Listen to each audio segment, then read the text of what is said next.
Break के बाद आप सबका एक बार फिर डिस्कवरी ऑफ स्पिरिचुअल इंडिया के इस कार्यक्रम में स्वागत। महाराज जी, अब आज के समय की बात अगर हम कर लें तो हमें भी बहुत अच्छा लगता है कि उस समय के जो ये बड़े महापुरुष थे, बड़े संत थे, सिद्ध संत थे, ये जंगलों में तपस्या करते थे और इनको किसी चीज़ की कोई लालच नहीं था, ये कुछ भी नहीं चाहते थे, सिर्फ मानव का कल्याण चाहते थे। लेकिन अब युग बदल गया है महाराज जी। अब यही जो जंगल, उस वक्त तो आप लोग पैदल चलते थे इन जंगलों में, कोई गाड़ी नहीं थी, कोई बिजली भी नहीं थी। अब इन पहाड़ों पर भी बहुत सारा बदलाव आ गया है और सिद्ध संतों को या तो इससे ऊपर जाना पड़ रहा है या वो नीचे धरती की तरफ आ रहे हैं, प्लेन्स की तरफ आ रहे हैं। महाराज जी, हमारा ये यहाँ पर एक प्रश्न ये उठता है कि जो इस वक्त मानव जाति है वो अक्सर हर बार क्यों संकट में होती है, कष्ट में क्यों होती है? परमात्मा मानव को कष्ट में क्यों डालता है? कष्ट में डालने वाली बात तो कुछ भी नहीं है। कष्ट तो अपने पूर्व संचित कर्मों से मिलता है।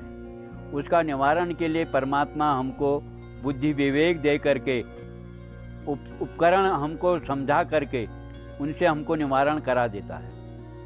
पूर्व संचित कर्म हमने धान की खेती बोई है तो हमको समय पर धान ही काटने पड़ेंगे, गेहूं हम नहीं काट सकते। क्यों? हमने बोया धान है तो हमको काटना धान ही पड़ेगा, और गेहूं बोएंगे तो गेहूं के बदले हमको गेहूं ही काटना पड़ेगा, धान नहीं काटना पड़ेगा। हमारे पूर्व संचित कर्मों से ही हमारी दिनचर्या चलती है। हमने कई प्रयासों से, कई जन्मों के प्रयासों से एक सद्गुरु की प्राप्ति होती है। सद्गुरु ऐसे चलते फिरते रास्ते में नहीं मिल जाएंगे, मिलेंगे तो हमारे पूर्व संचित कर्मों के हिसाब से ही मिलेंगे। हमारे पूर्व संचित कर्म जितने शुद्ध साफ होंगे वो ऐसे हमको सद्गुरु मिलेंगे। सद्गुरु मिलेंगे वो हमको सत्य का रास्ता बताएंगे। सत्य रास्ते चलने से हम सत्य के पथ पर चलेंगे। दिखाया रास्ता गुरु जी ने है, लेकिन चलना हमको पड़ेगा। जब हम चलेंगे तो हमको सद्मार्ग का अपने आप दर्शन होगा। आज के समय में विपत्तियों के कारण लोग तड़प रहे हैं। इसका मूल कारण है उन्होंने सद्गुरु की शिक्षा लेना मन में धारण नहीं किया है, सद्गुरु की शरण में जाना स्वीकार नहीं किया है। हम कभी कभी सवारी में, गाड़ी में इधर उधर जाते हैं तो रास्ते में देखते हैं कई बाबा लोग मिल गए तो खिल्ली उड़ाते हैं, मजाक बनाते हैं। उनको ये बिल्कुल भी ध्यान नहीं रहता है हम मजाक बना रहे हैं तो किस लिए बना रहे हैं। वो पूर्व संचित कर्मों का अपना करण कर रहे हैं, वो कोई उनको कराने की वाली बात नहीं है। हमारे पास में महाराज जी क्या प्रूफ क्या है कि हमारे पुराने कर्म अच्छे नहीं रहे थे इसलिए हमें इस जन्म में हमें उसका फल मिल रहा है? वो देख रहा है, वो उसने खराब कर्म किया है किसी को। हमारे शास्त्रों में लिखा हुआ है, आयुर्वेद में तो तुरंत ही लिखा है कि अगर बच्चा पैदा होने से पहले माँ के गर्भ में पहने आने से माँ की प्रवृत्ति ऐसी होती है तो बच्चा ऐसा होता है, माँ की प्रवृत्ति ऐसी होती है बच्चा ऐसा होता है। तो और वैसे ही हमारे जो बुरे कर्म हैं हमको बुरी तरफ ही हमारे अभ्यास को ले जाएंगे और हमको वैसा फल देंगे। तो महाराज जी, उसका फिर समाधान क्या है? फिर अगर एक मानव ने पुराने पिछले जन्म में कुछ अच्छा काम नहीं किया और इस जन्म में उनको उसका फल भुगतना पड़ रहा है, तो उसका सबसे समाधान गुरु की शरण में जाए, कोई उसका योग्य गुरु मिले, वो उसका उपचार बताता है। महाराज जी, यहाँ पर एक और प्रश्न हमारे दर्शकों का भी होगा, हमारी भी जिज्ञासा है। गुरु तो बहुत सारे हैं, भारत तो पूरे गुरुओं से ही भरा हुआ है, लेकिन हम चुनाव कैसे करें कि हमारे लिए कौन सा गुरु अच्छा है, कौन सा? उसकी श्रद्धा, उसकी निष्ठा, उसकी भावना। उसकी श्रद्धा होगी, निष्ठा होगी, भावना होगी और परमात्मा पर प्रेम होगा। परमात्मा स्वयं गुरु बनकर उसके सामने आएंगे। महाराज जी, आप अगर आम लोगों की बात देखेंगे तो वो हर 2 साल के बाद गुरु चेंज करते हैं आजकल। वो फैशन हो गया है। हमारी एक सिद्धांत बात है, गुरु एक सेवा अनेक, इष्ट एक सेवा अनेक। सेवा 50 की कर लो कोई बात नहीं, गुरु एक होता है। गुरु मंत्र एक है, गुरु मंत्र एक है, गुरु एक है। तो जो ये लोग गुरु फैशन चला है तो इनको इसका कोई उपचार नहीं, उसका उनकी सदगति का कोई उपचार नहीं है। महाराज जी, उनको इसका कुछ परिणाम क्या निकलेगा इससे अगर वो परिणाम करके लटकेंगे। जिस भावना से वो गुरु के साथ जाएं वो भावना उनको नहीं मिलेगी। अब गुरु धारण करने के लिए हमें गुरु धारण करने की आवश्यकता क्या है महाराज जी अपने वो जीवन में? मार्गदर्शक। भौतिक जीवन बिताने के लिए कि आध्यात्मिक जीवन बिताने के सब लिए? सब सब जितने जीवन बिताओ आप, सबके लिए गुरु चाहिए।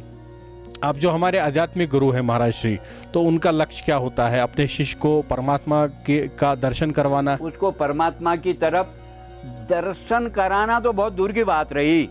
दर्शन कराना तो उसकी रगड़ की बात होगी। जितना वो गुड़ डालेगा उतना मीठा होगा। वो दर्शन करने लायक रगड़ लगाएगा तो दर्शन तुरंत होंगे, देर नहीं होगी। अगर दर्शन रगड़ लगाने में देर होगी, मेहनत में देर होगी, तपस्या में देर होगी, तो उसके लिए भी टाइम लगेगा, समय लगेगा।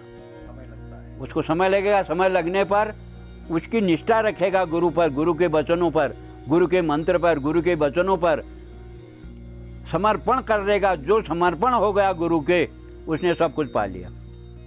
बिनु पद चलहि सुनहि बिनु काना, कर बिनु कर्म करहि विधि नाना, आनन रहित सकल रस भोगी, बिनु बाणी बक्ता बड़े योगी। ये गुप्त है, अदृश्य है, देखने में नहीं आता है। इसका स्वाद उसी को लगेगा जो समर्पण होगा। महाराज जी, जब एक शिष्य परमात्मा के दर्शन करते हैं तो उनको किस रूप में परमात्मा मिलते हैं? वो क्या एक निराकार रूप में उनका दर्शन होता है कि साकार रूप में दर्शन होता है? हमारा सनातन धर्म महान है जी महाराज जी। इतना महान है, ये पत्थर को भी भगवान मानता है, पेड़ को भी भगवान मानता है, बिल्ली को भी भगवान मानता है, शेर को भी भगवान मानता है, मनुष्य को भी भगवान मानता है। कहीं जो भी दुनिया में जितने हैं सब को भगवान रूप से मानता है। वो एक भगवान नहीं है, लेकिन है ये सब भगवान है महाराज जी। सब भगवान हैं, उनको फल मिलते हैं। उनको अगर फल मिलता है तभी वो परमात्मा के साथ जुड़ते हैं। ये फल वाली बात कुछ नहीं है। ये बिगर फल के जो परमात्मा का जो वास्तविक है, निर्विकार रूप का रूप है, तो उसको फल के आकर्षण। सगुनो उपासक मोक्ष न चाही। मोक्ष हमारे सनातन धर्म में मोक्ष को एक बहुत बड़ा पद माना गया है, बहुत बड़ा स्थान माना गया है, बहुत बड़ी प्राप्ति मानी गई है। लेकिन जो सगुनो उपासक होता है, भगवान का साकार रूप का, भगवान के निर्विकार रूप का, भगवान के किसी रूप का जो उपासक होता है, वो कोई फल नहीं चाहता है, मोक्ष तक नहीं चाहता है। तो उनकी अगर जीवन में कुछ संकट होंगे, मान ली गृहस्थ जीवन में अगर वो धारण कर रहा होगा, भगवान के अर्पण, वो कहता है भगवान की इच्छा है, वो भगवान की इच्छा पर चलता है, अपनी इच्छा पर नहीं चलता है। गुरु की इच्छा पर चलता है, अपनी इच्छा पर नहीं रहता है। हम यहाँ पर रह रहे हैं, आज हमको नमक नहीं मिला, अरे हम क्या, आज छोड़ो, आज महाराज की इच्छा बिगर नमक की खिलाने, चलो ऐसे खाओ, संतोष, कोई फाइल नहीं बनेगी। हम वहीं पर संतोष कर लेते हैं, क्यों? हम समर्पण हैं। जब तक साधना में समर्पण भावना नहीं आएगी, तब तक वो कोई उन्नति नहीं कर सकता है। महाराज जी, दो सत्य तो सबको मालूम है, एक तो जीवन और एक मृत्यु। जब हम जन्म लेते हैं, ये सब हर व्यक्ति को ये मालूम है कि मैंने जन्म लिया और एक दिन मेरे को मृत्यु प्राप्त होगी। उसके बाद भी वो उदास रहता है और परमात्मा की शक्ति को नहीं मानते हैं। ऐसा क्यों होता है महाराज? सौदाबाजी से, स्वार्थी है। निस्वार्थ रहे तो उसको इसकी भी जरूरत नहीं, उदास रहने की जरूरत ही नहीं। सौदाबाजी, उसको मन मुताबिक सौदा नहीं मिल रहा है, मन मुताबिक सौदा नहीं मिल रहा है। मन मुताबिक हमको भावनाएं से वो यहाँ पर आया, हमसे कहा वो करो। अभी पार्थिव पूजा आती है, करते हैं लोग, यहाँ पर आते हैं तो हमसे कहते हैं महाराज इतवार के दिन की हमारी पूजा निकाल दो। हम कहते हैं नहीं, भगवान के लिए एक दिन की छुट्टी लो। अगर तुम्हारे मन की बात है तो तुम जानो, कोई मल नहीं, भगवान पर रहो, भगवान की पूजा कर रहे हैं, जिस दिन का भगवान की इच्छा होगी उस दिन का हम बताएंगे। तो वो सौदाबाजी में आदमी मारा जाता है, निस्वार्थ में कोई नहीं मारा जाता है। महाराज जी, संतों का तो आशीर्वाद तो चाहिए, समाज के तो सब पुरुषों का आशीर्वाद सत्य के लिए होता है। कोई संत चोरी करने ही कहेगा। आप एक नहीं, भारत के कोने कोने में घूमिए, कोई संत आपसे चोरी करके ला नहीं कहेगा। वो सही रास्ता ही दिखाएगा हर बार। वो सही रास्ता दिखाए, वो चले न चले उसकी इच्छा। अगर उसकी मन की जैसी बात कर दी उसने, तब तो वो बहुत बड़ा संत हो गया। कि हम जैसे सोच के गए थे, बाबा जी ने वैसी बात कर दी हमसे, तो बहुत ही बड़ा संत हो गया। उसकी मन की जैसी नहीं करेंगे, और बेकार, जैसा हम सोचे उसका उल्टा उल्टा ही कह रहे थे बाबा जी। बेकार है, बेकार हो, यहाँ जाना बेकार है। क्यों? प्रत्येक रग रग में स्वार्थ भरा हुआ है। संत स्वार्थी नहीं होते। सदगुरु वही है जो परमार्थ की शिक्षा दे। सच्चा शिष्य वही है जो परमार्थ की शिक्षा ले। जो परमार्थ की शिक्षा नहीं लेगा वो सच्चा सेवक, सच्चा चेला, सच्चा साधक नहीं हुआ, तो दुकानदारी वाला हुआ। परमार्थ से तो बहुत दूर है, तो कहाँ रहेगा वो? जी महर्षि, जो हमारे शास्त्रों में लिखा है बहुत अच्छा लिखा है। हमारे वेदों ने बहुत अच्छा शिक्षा वहाँ पर प्राप्त होती है। भगवत गीता से अच्छी शिक्षा प्राप्त होती है, रामचरितमानस से अच्छी शिक्षा प्राप्त होती है, और हर ग्रंथ से अच्छी शिक्षा प्राप्त होती है। लेकिन अभी जो भौतिकवाद चला है, जिस तरीके से तेज़ी से बढ़ रहा है, और वेस्टर्न कंट्रीज़ का जो असर है भारत के ऊपर में, हमारे कल्चर के ऊपर में, भारत भी आहिस्ता आहिस्ता उस अपनी ओरिजिनलिटी से, अपनी वास्तविकता से पीछे फिसलता जा रहा है। इसका प्रभाव क्या पड़ेगा हमारे यूथ के ऊपर में? ज़्यादा जो आजकल महिलाओं के ऊपर में जो अत्याचार हो रहे हैं, बाकी चीज़ें हो रही है, इसका क्या असर पड़ेगा महाराज? हमारे संस्कृति को ख़त्म करने के लिए सारी दुनिया पिली हुई है, सारी दुनिया पीछे पड़ी हुई है कि हमारी संस्कृति को ख़त्म करने के लिए। हमारी संस्कृति का सबको गर्व है, सबको यह है कि ये भारत की संस्कृति से ये ऊंचा उठा हुआ है। भारत की संस्कृति सबसे ऊंची उठी हुई है, तो इनकी संस्कृति को दबाओ।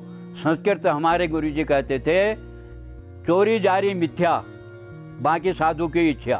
चोरी न करे आदमी, जारी न करे। चोरी करना चोरी हुआ, एक दूसरे के सामान को न जारी, किसी की पराई स्त्री पर नज़र न रखे, किसी पराई से विचार न करे, वो जारी हुआ। मिथ्या, झूठ न बोले। 3 गुणों से बच जाए वो महान संत है। गृहस्थी भी अगर हो, गृहस्थ में, और यही बात गृहस्थ के लिए है। 3 चीज़ों से बच जाए तो वो नंबर 1 का गृहस्थी।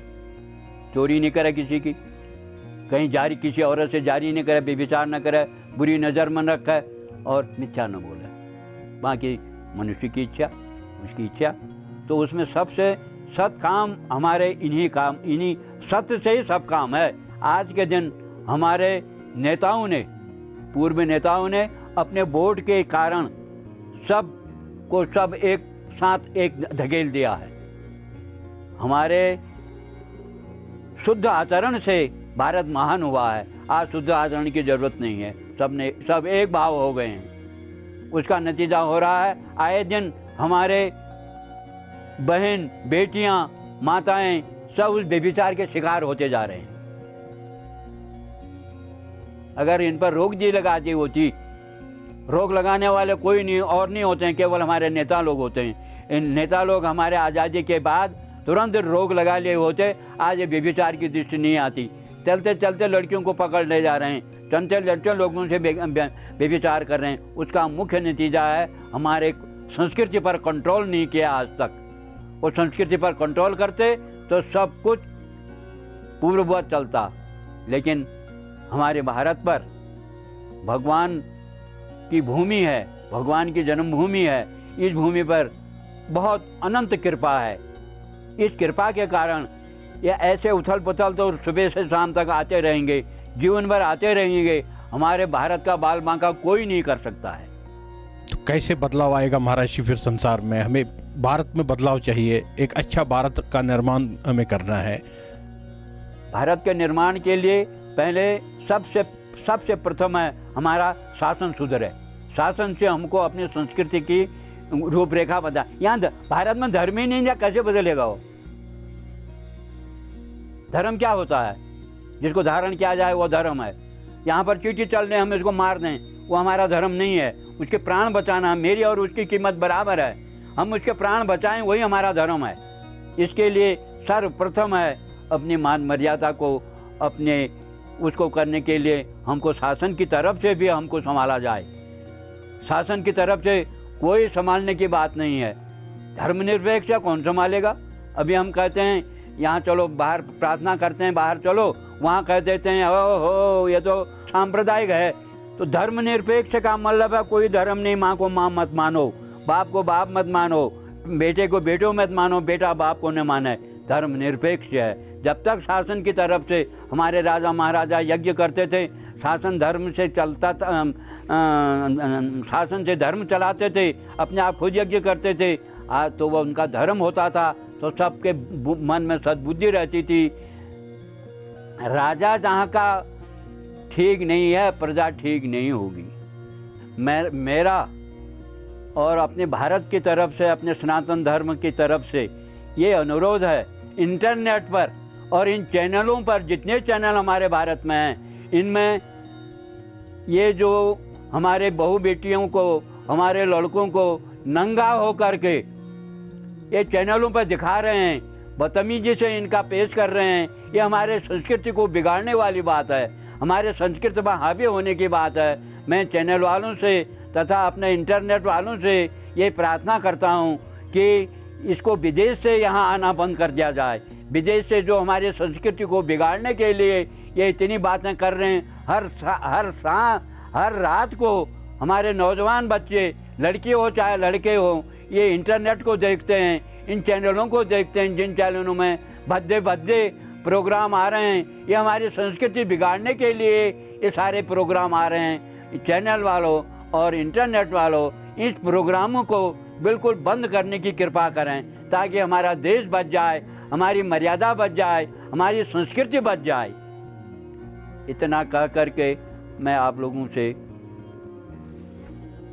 महाराज श्री का मैं धन्यवाद करना चाहता हूं। महाराज श्री, आपने सुंदर आखिरी में हमें सुझाव दिया, भारत सरकार को भी सुझाव दिया कि इस तरीके के सब वेबसाइट्स बंद करने चाहिए, जिससे गलत तरीके के इंटरनेट से हमारे पास प्रोग्राम आते हैं और हमारे बच्चे बिगड़ जाते हैं। टीवी चैनलें भी बहुत ऐसी हैं जो क्राइम दिखाते हैं और गलत प्रोग्राम दिखाते हैं, वो भी बंद करना चाहिए। महाराज श्री का आग्रह है हम भारत सरकार से भी, लोगों से भी। ये बहुत सुंदर कदम है और महाराज श्री के साथ में हम कदम से कदम मिला के इनकी आवाज़ को हम बुलंद कर लेंगे। ये हमारा महाराज श्री के प्रति ये वचन है। महाराज श्री, आपका बहुत बहुत धन्यवाद, आपने हमारे साथ में इस कार्यक्रम में शामिल हुए और आपने बहुत अच्छा हमारे को ज्ञान दिया बाबा जी के बारे में और संसार के कैसे सुखी रहेगा इसके बारे में। मैं आपका पुनः एक बार फिर धन्यवाद देना चाहता हूँ महाराज।